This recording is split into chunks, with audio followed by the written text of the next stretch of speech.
Olá, colecionadores e seguidores do canal Coisa de Colecionador. Estou gravando uma série de vídeos que eu estou fazendo panoramas a respeito de alguém, de alguma banda, de algum autor, de algum artista, de algum músico, enfim, fazendo um panorama principalmente voltado para o meu público-alvo. Tá? Diferente, talvez, do meu público, da minha assistência normal, né? Dos meus espectadores normais, que eu não sei exatamente qual é a faixa de público que eu estou atingindo.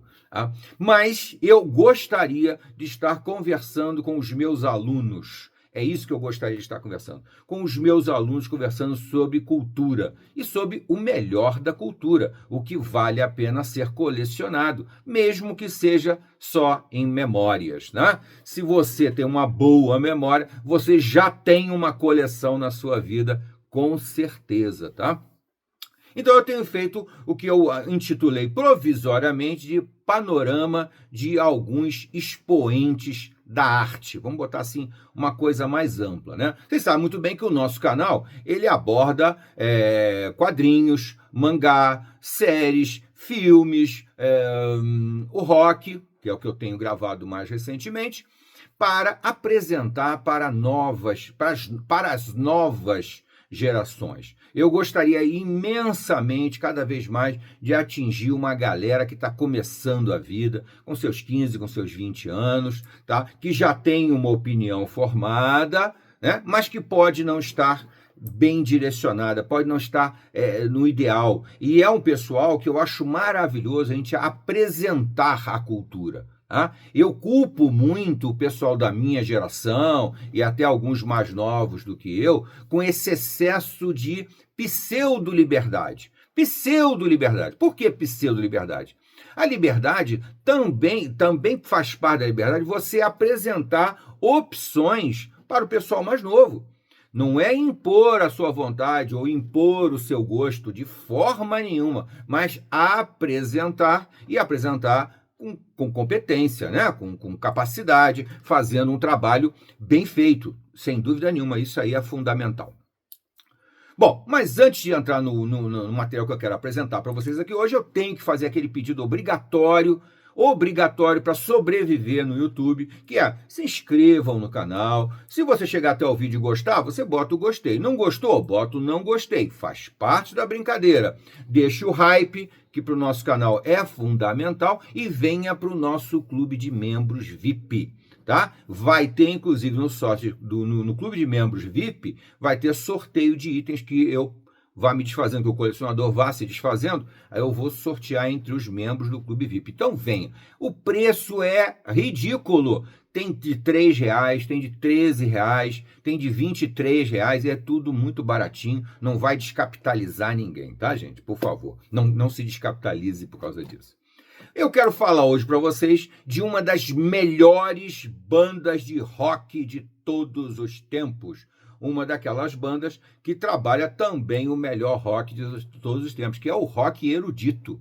O rock erudito, para mim, tem um grande representante, sem dúvida nenhuma, e não só na minha opinião, acho que na opinião de todo mundo, né, que gosta de rock e do rock erudito, sabe que uma das bandas mais importantes, vou dizer assim, o quadripé do rock erudito, uma das bandas é o Yes. O Yes é, sem dúvida nenhuma, uma das 4 bandas, uma das melhores bandas de rock e uma das 4 bandas mais famosas.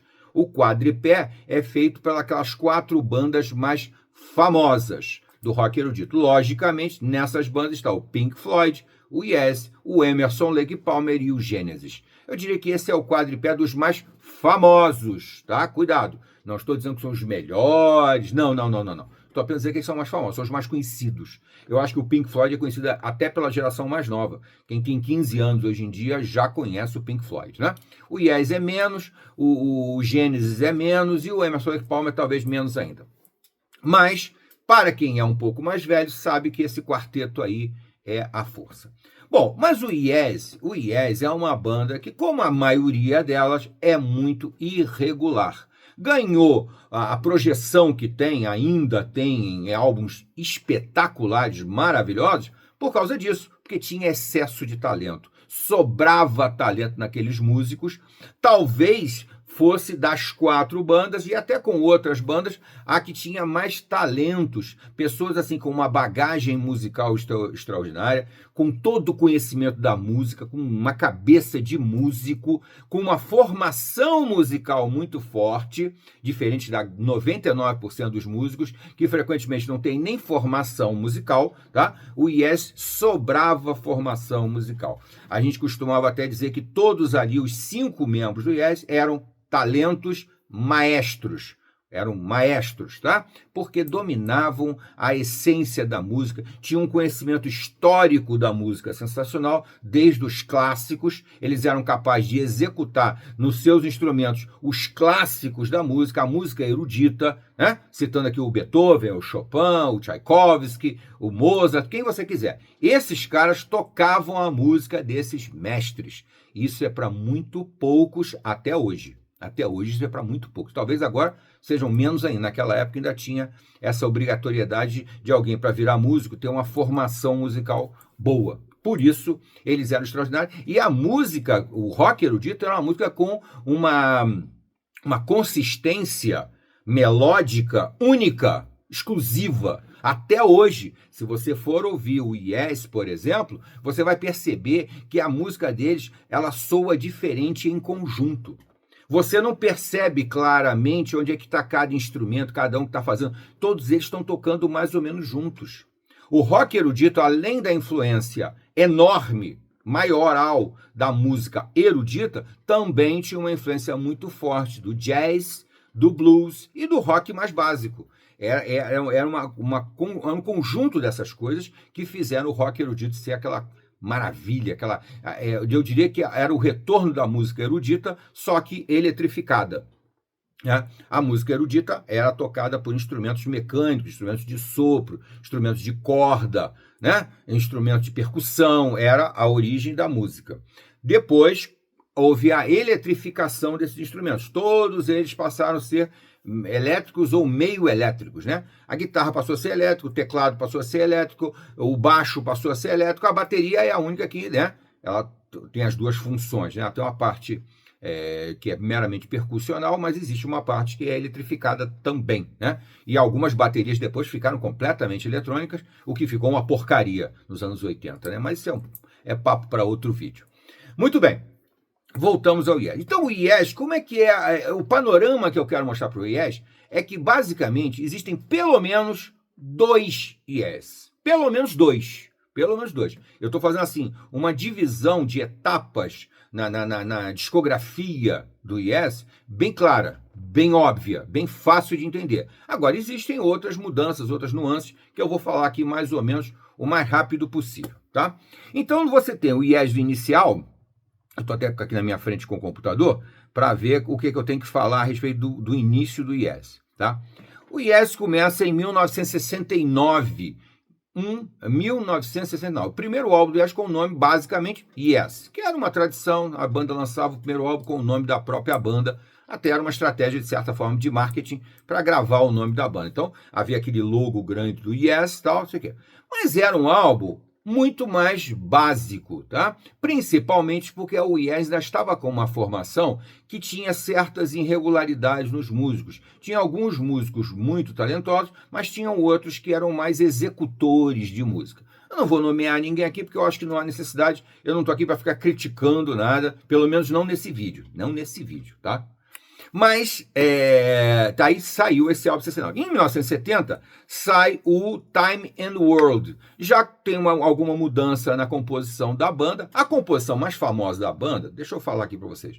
A composição famosa da banda é a guitarra do Steve Hall, o baixo do Chris Squire, o vocal do John Anderson, o teclado do Rick Wakeman e a bateria do Bill Bruford num determinado momento e depois do Alan White, tá? Isso aqui eu tenho que fazer uma divisão.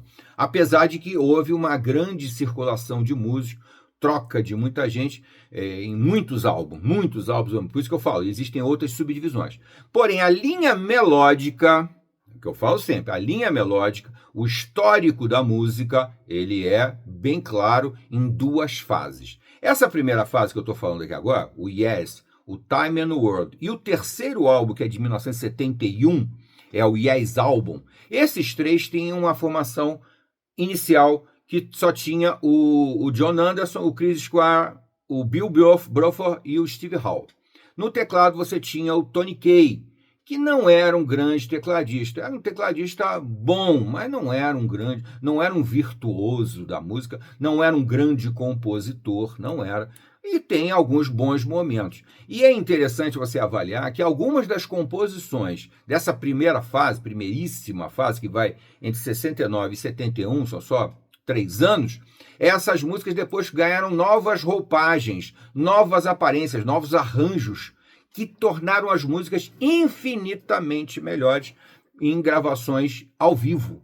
Por quê? Porque passaram a ser executadas, por exemplo, pelo mestre Rick Wakeman. Eu vou até dar uma levantadinha aqui para mostrar que eu estou aqui com a camisa em homenagem ao mestre Rick Wakeman. Rick Wakeman faz toda a diferença do mundo no Yes. Eu me atrevo a dizer que não há dúvida nenhuma. A melhor fase do Yes é com o Rick Wakeman, que começa exatamente também em 1971 com o álbum que eu acabei de mostrar aqui, o Fragile. Tá? O Fragile é o primeiro álbum com a formação, vamos dizer assim, ideal do Yes. Tá? Aqui você vai ter o Steve Howe na guitarra, o Chris Squire no baixo, o John Anderson na voz, aqui o Bill Bruford na bateria e o Rick Wakeman, o verdadeiro multitecladista. Tá? E ele faz toda a diferença do mundo. Também é interessante falar desse álbum aqui o seguinte, eu não sei se foi o John Anderson que falou isso ou se é coisa da minha cabeça, tá, gente? Eu acho que o John Anderson lançou uma semente e eu dei uma evoluída nessa semente. O John Anderson dizia que esse álbum tinha um nome de Fragile exatamente por causa disso, porque ainda era um álbum frágil. Né? Você vê, eles tinham acabado de lançar um álbum em 71 mesmo, o Yes Album, com o Tony Kaye, e aí entra o Rick Wakeman e eles já lançam outro álbum. Então ficou uma fase que ainda não havia uma coesão maior da banda. Se é que em algum momento houve coesão, tá, gente? Se é que houve, porque é questionável isso aí. O Rick Wakeman nunca se sentiu à vontade com os músicos do Yes, tá? Nunca se sentiu à vontade. Existem biografias, aí, histórias contadas que o Rick Wakeman era muito diferente na maneira de ser, na personalidade dos outros músicos do Yes, que eram pessoas muito mais circunspectas, sérias, fechadas, eram seguidores de culturas e de religiões indianas e outras coisas mais, lá do Sudeste e tal. Eram vegetarianos, não bebiam. O Rick Wakeman era exatamente o oposto de tudo isso. Rick Wakeman bebia demais, mas demais mesmo.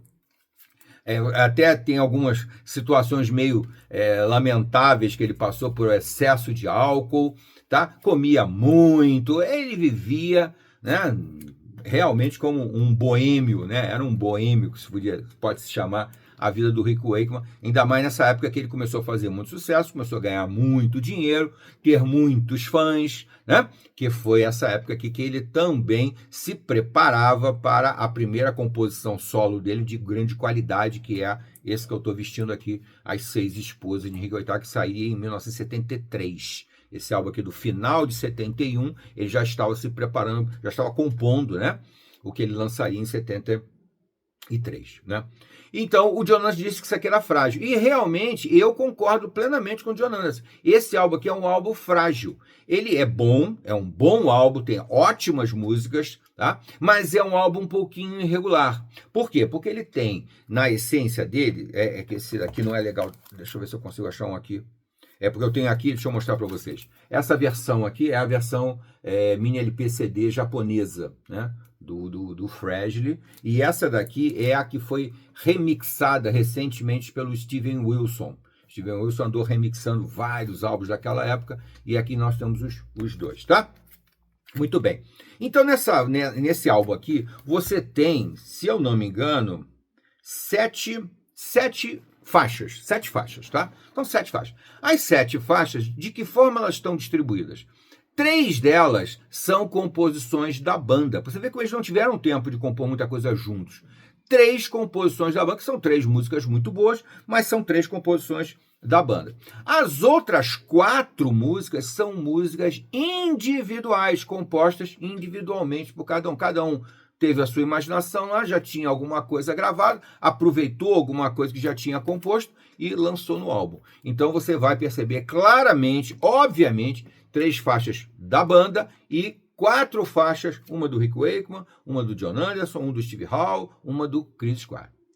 Tá? Acho que só o Bill Bruford não tem uma música, mas eu acho que ele compôs junto, uma das músicas ele compôs junto com um dos músicos. Muito bem.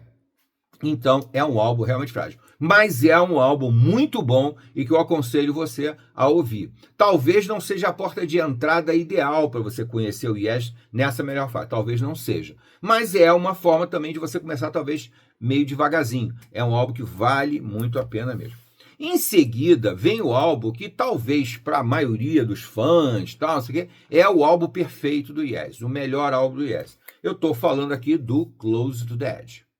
O Close to the Edge, que saiu em 1972 saiu o Close to the Edge, é um álbum em que realmente eles se encontram.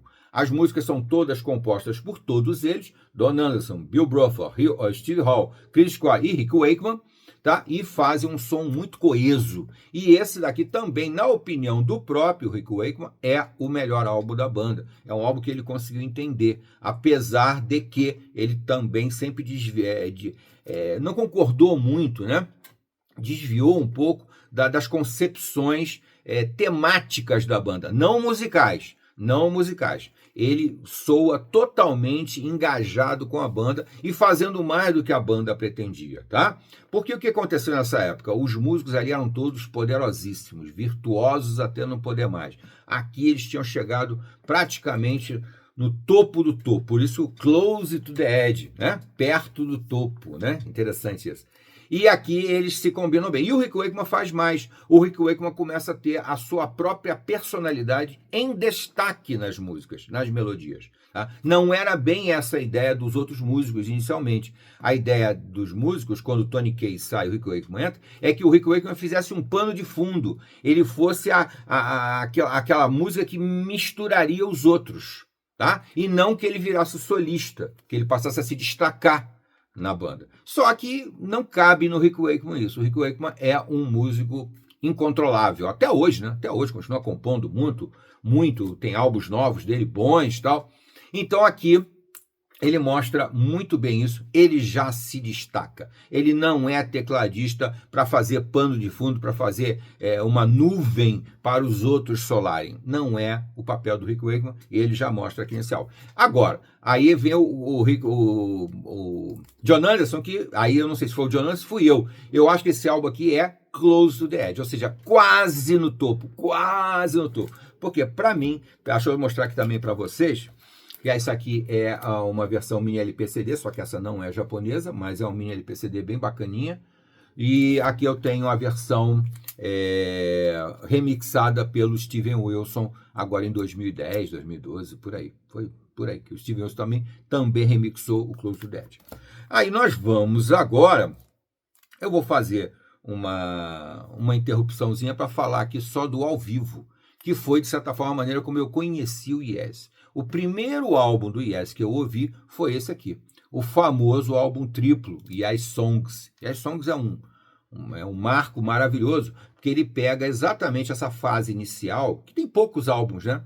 Tem 5 álbuns, mais ou menos, e coloca tudo aqui. Com destaque, logicamente, para o Close to the Edge, que é executado na íntegra aqui ao vivo, e esse álbum que saiu no Brasil naquela época, né? 1973, esse álbum saiu aqui no Brasil em 3 discos, tá? É um álbum muito bonito, bem legal mesmo. E deixa eu aproveitar para lembrar, tudo isso que eu estou mostrando aqui tem vídeo no nosso canal no YouTube, mostrando esses álbuns por dentro, os detalhes deles, essa réplica maravilhosa que os japoneses fazem em mini LP/CD, tem tudo isso lá. Então eles lançaram aqui, e aqui, mais uma vez, todos os músicos brilham enormemente, estavam no auge do poder deles. É como todos os músicos de rock erudito que crescem muito ao vivo eles são outra coisa, eles não executam aqui exatamente o que está no álbum, não. Tem muito acréscimo, tem muita criatividade aqui nesse ao vivo, por isso esse ao vivo realmente vale muito a pena. E o Rick Wakeman brilha enormemente, inclusive com uma faixa inteira, uma longa faixa, em que ele executa já trechos do As Seis Esposas de Henrique VIII, com umas outras coisas que ele faz, e é aqui ele já anuncia o que viria a ser isso aí. Rick Wakeman se torna tão importante, ou talvez um pouquinho maior do que os outros músicos, tá? Eu me atrevo a dizer que é um pouquinho maior, mas veja bem, os outros 4 músicos são excepcionais, são sensacionais. Não tem como não gostar. Se você começar por aqui, vai começar muito bem ouvindo Yes, tá? Em seguida vem o álbum, aí é minha opinião, lógico, né? Aliás, tudo que eu falo é minha opinião, né, gente? Eu acho tão engraçado essa frase, é só a minha opinião. Pô, tudo que eu falo é só a minha opinião. Eu não tenho o menor dom ou a menor capacidade de ser a verdade definitiva ou falar pelos outros. Pelo amor de Deus, né? Não existe isso. Mas então, na minha opinião, o Telefront Topographic Ocean é o álbum definitivo do Yes. Deixa eu mostrar a capa original, que essa daqui, não sei nem qual mostra, que eu tenho muitas edições desse álbum, tá? Então, vou aqui. A capa original é essa aqui. Esse tá com a etiqueta na frente. Esse aqui, todas eles têm uma etiqueta na frente, né, gente? Mas essa aqui é mais ou menos a capa original dele. Esse daqui, como eu já falei antes, é uma remixagem feita pelo Steven Wilson recentemente, 2000 e pouco. 2000 e muito, né? 2000 e muito. Bom, enfim. Então, dele aqui, desse álbum, eu tenho muita coisa. Eu tenho alguns ocidentais, algumas versões. Essa aqui é chamada de edição definitiva, é um box bem legal. Eu tenho aqui outro box bem legal também. Tá? É porque alguns deles têm músicas a mais, tá, gente? Isso é muito comum. Esse aqui, por exemplo, tem 2 faixas a mais, 2 longas faixas a mais. Esse daqui também tem alguma coisa. Esse daqui é a versão japonesa, que foi remasterizada no Japão, que é uma versão maravilhosa em termos de sonoridade. E essa aqui é a remixagem feita pelo Steven Wilson. Aí, por que esse álbum, para mim, é o The Edge? Né? É o topo, é o melhor dos álbuns. Porque ele é um álbum de uma complexidade sonora completamente absurda, exagerada, louca. Nossa, é muito doido. É uma sinfonia em 4 movimentos, com uma predominância em cada um dos movimentos de um determinado músico. Apesar de que é uma coisa sutil. Sutilmente, quando saiu o original, ele saiu um disco duplo. Tá? Então tinha 4 lados, né? 2 discos, 4 lados. O primeiro lado tinha uma pegada mais para, se eu não me engano, era do John Anderson. No segundo tem uma pegada mais no segundo lado, uma pegada mais, se eu não me engano, não lembro mais, do Rick Wakeman. E depois o do Chris Squire e aqui já é o Alan White, aqui já é o baterista, já é o Alan White, e o último lado é do Rick Wakeman. Bom, e agora eu não sei. Cada lado tem um músico que levemente predomina, tem uma importância maior. Agora, é bem verdade que esse álbum tem muitas pessoas que não concordam porque não conseguiram entender bem o álbum, acham a sonoridade excessiva, confusa, tal. Eu, pessoalmente, não acho nada disso. Eu acho uma verdadeira trilha sonora. Acho uma trilha sonora espetacular para o que você quiser imaginar. É uma viagem musical. É espetacular. Tá? Agora, o Rick Wakeman, né, de quem eu sou fã, eu gosto bastante, disse que ele não entendeu nada desse álbum e ele não gostou. O Rick Wakeman declara isso na biografia dele, então ele fala isso, que ele não entendeu nada. Porque realmente os outros músicos de Yes enveredaram cada vez mais por aquelas religiões indianas, tal. Tanto é que esse álbum ele é baseado num livro de um guru e que ele fala da transcendência, da vida, da morte, essa coisa toda. Dos rituais da natureza e tal, é uma coisa realmente de uma metafísica completamente absurda. E o Rick Wakeman é um cara muito mais pragmático, muito mais pé no chão. Os álbuns do Rick Wakeman são todos baseados em história. Mesmo que não seja uma história totalmente real, mas seja uma ficção, mas mesmo assim os álbuns do Rick Wakeman são baseados em alguma coisa concreta, alguma coisa mais concreta, não tão abstrata como o Telephone Topographic Ocean, que realmente é de uma abstração completa. Você tem que embarcar na música e criar a sua história na melodia. Não tentar entender o que os músicos quiseram dizer com aquilo ali, não, porque realmente não dá. Não dá. É uma mitologia muito exótica. Né? Quando o Rick Wakeman grava, por exemplo, As Seis Esposas de Henrique VIII, ele está se baseando em descrições históricas das seis esposas de Henrique VIII. Né? Quando ele grava Viagem ao Céu da Terra, ele está se baseando no livro do Júlio Verne.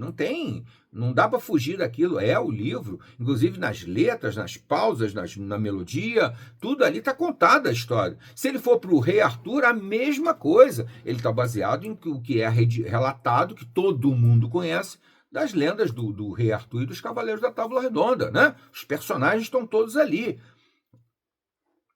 E a descrição musical que ele faz. Então, Rick Wakeman realmente sempre destoou e ele não gosta do Telephone Topographic Ocean e, junto com ele, alguns fãs não consideram o Telephone Topographic Ocean o melhor álbum. Acho que o Close to the Edge é o melhor álbum. Mas aí é uma discussão muito sutil, muito discreta. Eu aconselho você a ouvir os dois e formar a sua opinião sobre o que é melhor, o Telephone Topographic Ocean ou o Close to the Edge.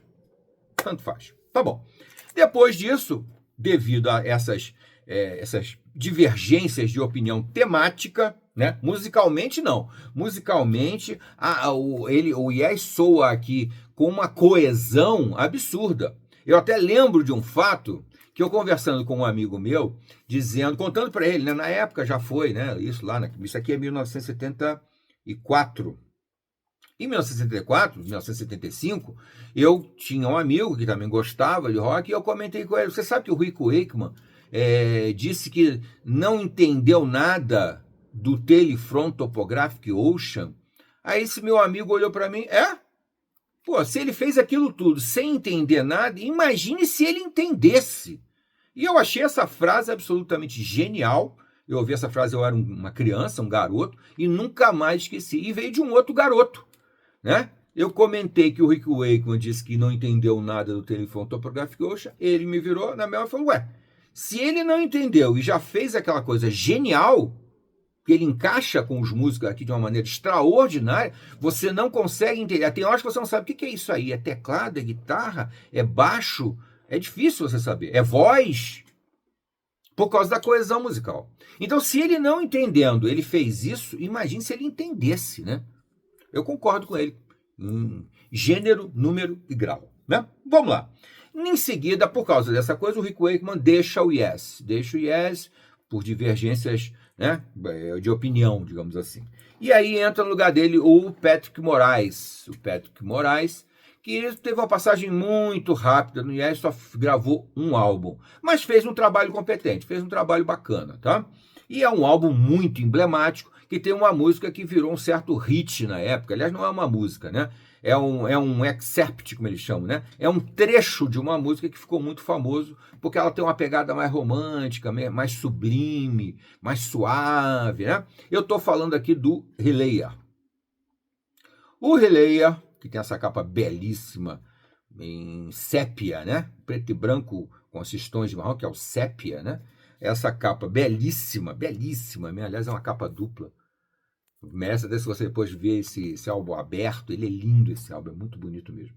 Então o Patrick Morais entra, mas o restante da banda é exatamente o mesmo. É o John Anderson, é o Steve Howe, é o Chris Squire e aí já o Alan White, que entrou no álbum anterior, né? Entrou no Telephone Topographic Ocean. Então, faz um trabalho belíssimo, esse álbum é equilibradíssimo. Me parecia até na época que o Patrick Morais encaixava mais naquela mentalidade do Yes do que o Rick Wakeman. E eu disse, não, isso aí pode ser que dê frutos muito bons no futuro. Aqui já foi um fruto maravilhoso. Esse álbum, na minha opinião, é tão bom, praticamente tão bom quanto os anteriores. O Close to the Edge, o Telephone Topographic Ocean, apesar que eu sou um fã do Rick Wakeman, eu tenho que reconhecer que aqui o Patrick Morais fez um trabalho muito competente. Mas eu fico na dúvida de que se isso aqui fosse tocado pelo Rick Wakeman, composto pelo Rick Wakeman, né, com a ajuda do Rick Wakeman, não seria ainda melhor, tá? Bom, mas aí ninguém saberá. Muito bem, aí lança o Releia e tem dentro da música The Gates of Delirium, que é uma música de um lado inteiro, uma música com 22 minutos, e tem um trechinho, que é o trecho final, que apelidaram de Sum, porque é a música, faz parte da letra, né? É um que ele mais repete na letra, é Sum or Sum, tá, papá. Não, longe de mim querer ser o John Anderson, né, gente? Pelo amor de Deus. Então vamos lá. Ele lançou até no compacto, saiu, né? Aqueles disquinhos pequenininhos, né? Saiu um compacto com Sum, né? Porque as músicas são todas muito boas. São todas muito boas. Da mesma forma que todas são boas no Close to the Edge, todas são muito boas no Telephone Topography Ocean, aqui também todas são muito boas. Só o Fragile é que eu acho Fragile. Aqui, logicamente, aqui está a versão japonesa remasterizada e aqui está a versão remixada pelo Steven Wilson. Eu gosto muito das remixagens do Steven Wilson. Vale a pena você ver uma sonoridade bem diferente quando há uma remixagem. Mas isso é papo para outro vídeo também, que esse vídeo aqui já está muito longo. Na sequência, 1976, a surpresa total. O Rick Wakeman volta para o Yes. Oh, meu Deus do céu. O que é isso, gente? O Patrick Moraes já saiu, gravou um álbum, saiu e o Rick Wakeman já entrou. E o Patrick Moraes saiu de uma maneira meio estranha, meio sem explicação, que ficou com várias histórias contadas por aí, mas que eu não vou entrar no mérito agora. E aí o Rick Wakeman grava o Going for the One, e a minha expectativa já estava lá no alto, né? Porque eu sabia que a volta do Rick Wakeman podia trazer coisas muito, muito boas. E realmente aconteceu. O Going for the One é um álbum absolutamente espetacular. É um álbum bonito, inclusive visualmente, é um álbum muito bonito, mas a melodia dele volta a ser aquela realmente que já existia no Yes, que nunca deixou de existir, né? Mas volta a ter aquela grandiosidade que o teclado proporciona, né? Aqui tem muita participação do Rick Wakeman. No álbum do Patrick Moraes, no Releia, a participação dos teclados é um pouco mais suave, um pouco mais sutil, tá? Tá presente, mas é um pouco mais suave. Aqui não. Aqui volta a ter aquela grandiosidade. O Yes percebeu que o Rick Wakeman fazia a diferença, apesar de eles terem muitas discordâncias na maneira de ver a vida, né? Etc. Enfim. Então lançaram o Go For Down, que é um álbum maravilhoso, também bom de ponta a ponta. Todas as músicas são muito boas. Então, eu já deixei vários aqui para vocês começarem a ver. Close to the Edge, Telephone Topographic Ocean, Releia, Going for the One. Isso faz do Yes uma das bandas mais importantes do rock erudito e do rock de uma forma geral, né? Em seguida, eles saem em turnê, né, e gravam um álbum também espetacular, que é o Yes Shows. E esse álbum aqui prioriza as músicas do Going for the One. Então aqui você vai ouvir o Going for the One ao vivo. Foi um show, assim, uma turnê espetacular, muito bonita mesmo, visualmente, no palco, os músicos todos, um palco enorme, com todo mundo lá, Rick Wakeman cercado de teclado para todos os lados, o Steve Hawkes cercado de guitarras, né? Eram os dois gigantes ali no palco, porém a música era gigante por causa dos 5. Os 5 são sensacionais. Esse álbum aqui é o Yes Shows. Yes Shows também é uma boa porta de entrada para o Yes. E aí vem o último disco dessa fase, da primeira fase, que eu disse que o Yes é dividido em 2 fases. Eu chamo a fase dos anos 70, que é essa que eu estou falando, que teve basicamente a formação com John Anderson, Chris Squire, Steve Hall, Rick Wakeman e o Alan White. Bill Bruford e o Alan White, né? Essa é a primeira fase. Depois vem a segunda fase, que é dos anos 80. Tá? Mas o último álbum dessa fase é de 1977, é esse daqui, o Tormato. Tormato, aqui com os 5 aqui, bem emblemático, né? O John Anderson aqui, o Rick Wakeman em pé, o Steve Hall aqui embaixo, aqui o Alan White, aqui o Chris Squire, aqui o Alan White. Enfim, é um álbum que eu considero bom, porém já marca que a banda estava se desfazendo e querendo mudar o tipo do som deles. Vocês sabem muito bem que a partir de 1975, é quase que marcado cronologicamente, o rock erudito começa a desaparecer. Nunca desapareceu totalmente, mas realmente foi achatado e praticamente ficou reduzido a um grupo muito pequeno de pessoas que continuam admirando ele, como é o meu caso, né? E algumas pouquíssimas bandas que foram sobrevivendo ao longo do tempo, algumas bandas que foram surgindo, tal. Mas o Yes, a partir daqui, depois desse álbum aqui, deixa de ser uma banda de rock erudito. Deixa de ser, tá?